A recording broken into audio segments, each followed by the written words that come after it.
Welcome to another episode of Rambling with Phil. Today I'm going to do a review of the 2019 VW Jetta.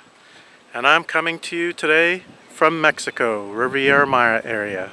We rented this vehicle as part of our trip down here, and we've spent about a week driving it around, probably about 500 kilometers, which is not a lot, but we did get to drive it through quite a few areas of Mexico. And I wanted to do a review on this. Now obviously a VW Jetta in Mexico is going to be a little bit different than a VW Jetta in the US, but overall on the outside it's going to look the same. So here's what the Jetta looks like on the outside.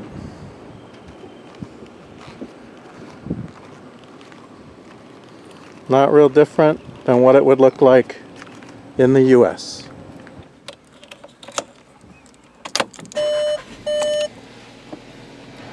So just like the cars in the US,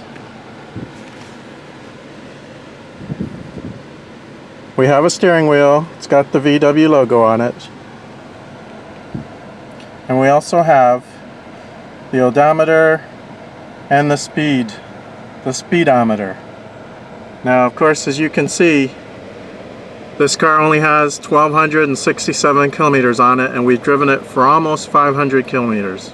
One of the other cool features that this has that is similar to what they have in the US, and I'm going to try and do this with one hand, so you know it's going to be a little bit give me a little bit of chance to do this. So one of the things that of course this car has that is similar to what they have in the US is Apple CarPlay.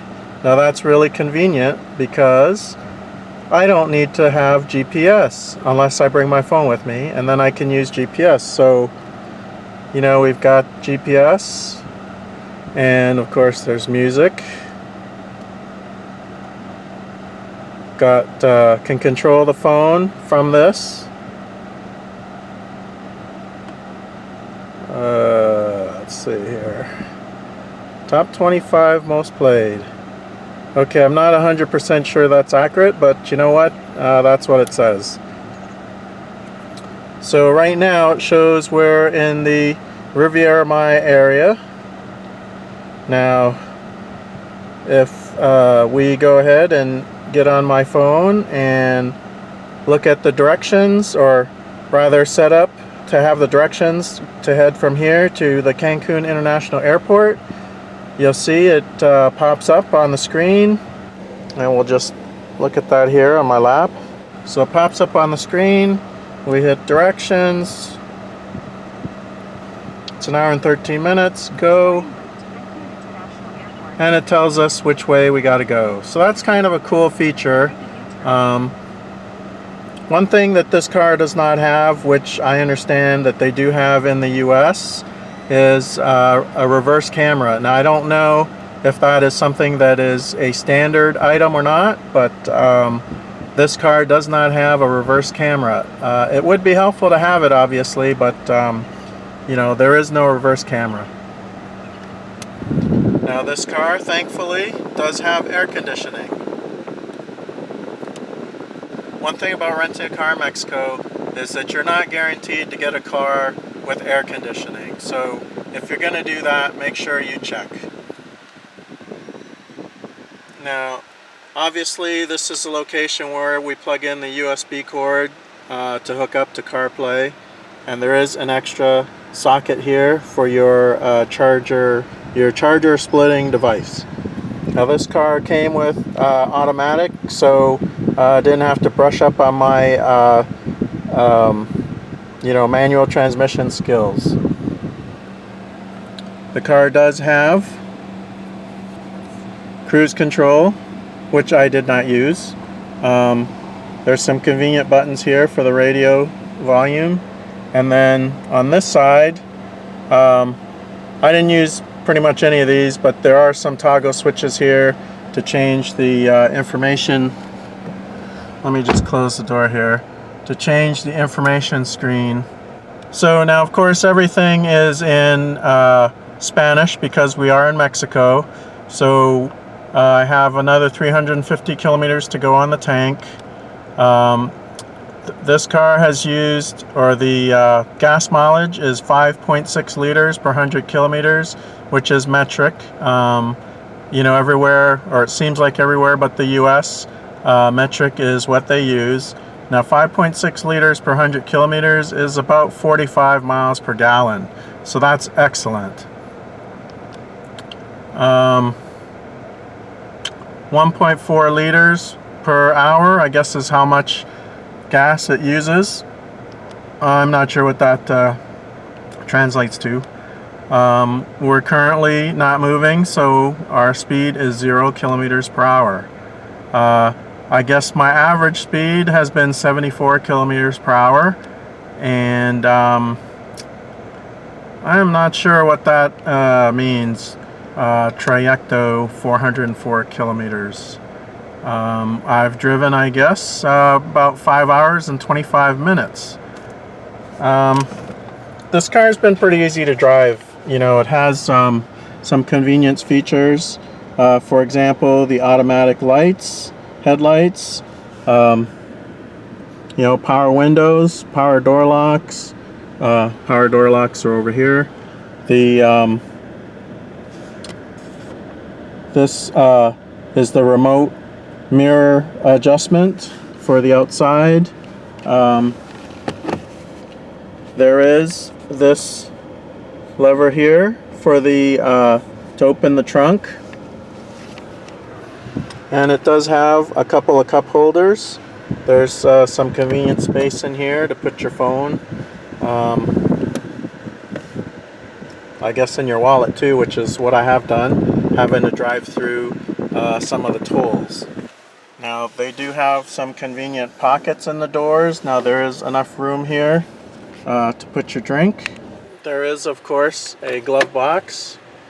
Fairly big glove box. I'll put my hand in here so you can see. Quite large. It has a an electric parking brake, and basically you pull it up, it's lit up. Now the parking brake is on. It's electronic or electric, whatever. It's not like when you had the old handle that you used to pull up. Turn it off. You put your foot. I don't know if you can see. Yes, I'm wearing Crocs, but you put your foot on the brake pedal and you push the button down and it releases the parking brake. There is also in this armrest, there is a convenient storage compartment.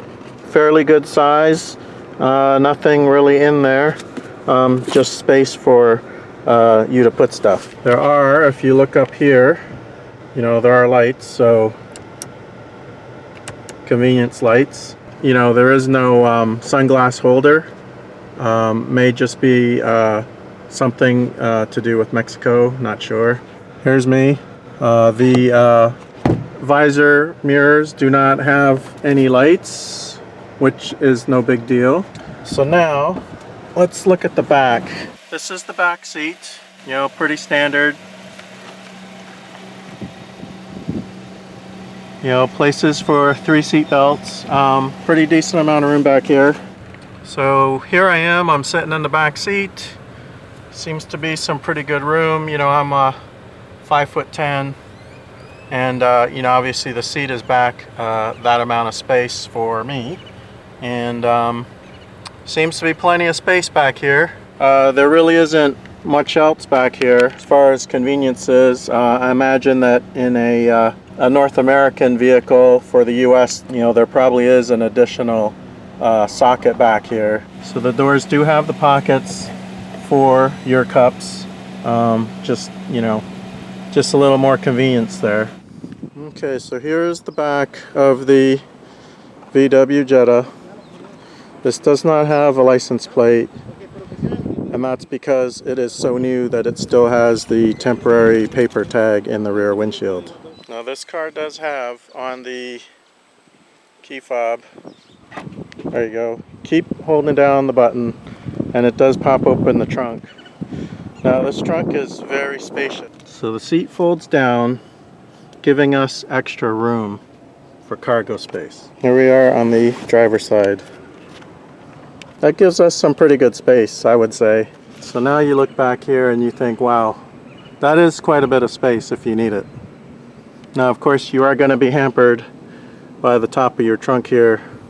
You know, nothing beats a hatchback or a station wagon. I know some of you will probably start groaning when I say that. But as far as cargo goes, you know, that is, you know, having a hatchback or a station wagon, that is something that gives you a little more versatility versus a car with a trunk. So nothing real special here with regards to the gas cap or gas filler. Does require super unleaded gas. In case you ever lock yourself inside the trunk, there is a handy lever here which is on the trunk lid by the latch. That should get you out of the trunk, hopefully. So to pop the hood for the car, there's a lever just inside the driver's door. Then there's usually a little latch here, which in this case there is. So here's a view of the engine compartment. It is a 4-cylinder engine, but there are no tags on the inside of the hood that tell me what size engine this is. So I guess when I get back to the US, I'm going to have to do a little bit of research so I can tell you what this actually is. But it is very efficient. Now granted, I've mostly done highway driving, and like I said, it's getting about 45 miles to the gallon. So that's quite excellent. So here we are, we're going to do a 360 around this car. Now unfortunately it's about 5 o'clock, so you're going to get a bit of my shadow in there.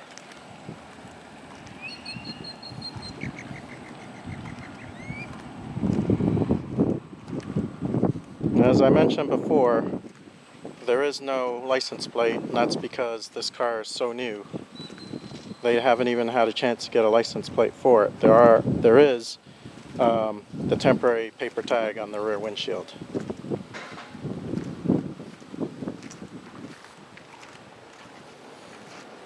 So that's your 360. Now this car also does not have a sunroof, which is fine. Some people like a sunroof, some people really don't care. I guess I'm one of those people that really don't care, especially when it's a rental car. I don't know if you can see this or not because of the sun, but it does have daytime running lights, which I think is a very good feature. You know, if you're driving, it's raining, gets a little bit cloudy, you know, the light level kind of gets a little gray. You don't have to remember to turn your lights on, and sometimes, you know, the automatic headlights don't necessarily come on when it starts raining, and you know, the lights coming on kind of help people see that you're there. So a little safety feature. I'm assuming that this feature is also on cars in the US. Okay, so here I am sitting in the car. Hopefully you can see around me. But you know, rear visibility is pretty decent, even with, you know, 3 people in the back. We did have 3 adult-sized people in the back. You know, I think this is a pretty decent vehicle to have. You know, as far as you know, you want a car to drive around town or maybe go out of town. You know, it's not too bad as far as you know, if you want to take 5 people somewhere, there's a decent amount of trunk space, cargo space. It's not, you know, it's not like super huge, but it is pretty decent for the size of car that this is. So, you know, that's a plus. The interior is, you know, reasonably roomy. Obviously in the front you can sit 2 people fairly comfortably. You know, that's going to be a given. You know, you have the 2 bucket seats. And you know, usually there's plenty of room for the driver. I mean, you know, what can I say? That's just the way it is. But like you saw when I was in the back seat, you know, there is, you know, the seat is pushed back for me. I'm 5'10".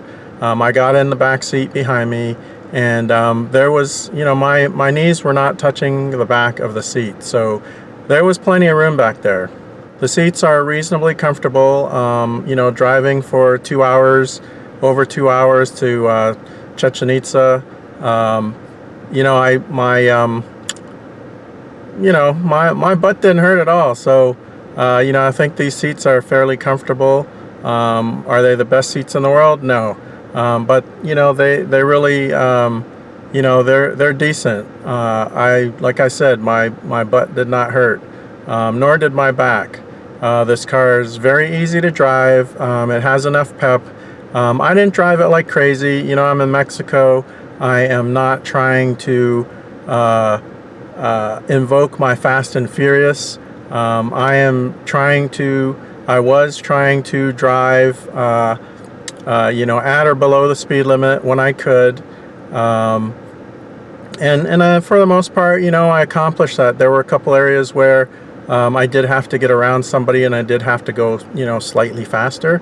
But I did accomplish my goal of, you know, trying to stay within the speed limit, and I did not get pulled over by the police. I have to say that driving this vehicle has been, I don't know if I would say it's been a pleasure, but you know, it's been pretty decent. So I did like it.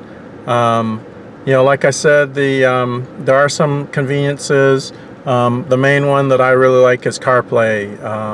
You know, that's something that although I've seen it before, you know, I've just recently come to experience that in this vehicle and in my other review for the 2019 Chevy Suburban.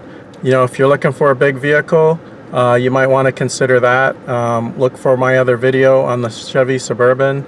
You know, I like that vehicle too. The 2019 Chevrolet Suburban is a different vehicle. It's a large vehicle and it seats 8. And it's huge. It's you know, gigantor. You know, and there's tons of cargo space in that vehicle. Whereas this is a Jetta, seats 5. You know, there's a decent amount of cargo space, and it's a car as opposed to an SUV. So there are differences. But you know, I like the Suburban as well. If you like something or need something big, you know, I would suggest you consider that. If you're looking for something smaller, not sure if this is considered full size or mid, you know, probably more on the mid-size vehicle category. This is a good vehicle to consider, you know, if you're in the market for something like that, for something that seats 5. Definitely very good on gas. Now, of course, you do have to put super unleaded in it, so you know, the gas mileage savings may or may not be offset by the difference in cost for the higher priced gasoline. All in all, though, if this is the type of vehicle that you're looking for, that you're in the market for, I would highly recommend you look into this, consider it. It was very easy to drive, and you know, comfortable, good gas mileage. It was a solid vehicle, so you know, consider it. You have to decide what you're looking for and whether this meets your needs. But you know, this is something that I would certainly consider if I was looking for a vehicle like this.